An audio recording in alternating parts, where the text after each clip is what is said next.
Ini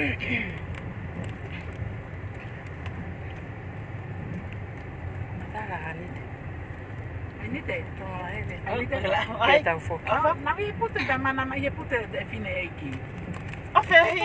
Iya. Tu fokus sione foki. Iya. Sione foki ai pakai anu no pia metanga. Mau fokus mo ko.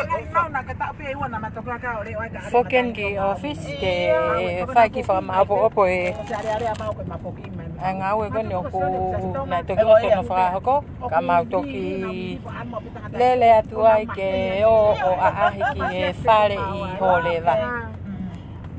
Ko mau foken me he apio I la yuti fanua. Oh, pare mau kai ke mai lon mate apa ki to fanua tala no ape tau vai. Ma mo be ba ke ha ma mo be ya he to go e fa si mo ya. Si fai pe me aki putu me fa aki. Kai ki fuolo au fa. Ia to fanua ai pe ma vai. Ngo si ana man tu fung na ta fa la he. A fa aki. Kau ke pui pe no ho. So ana mai fai fo ke si o ke ta ma si. Ta mo ia ko fa.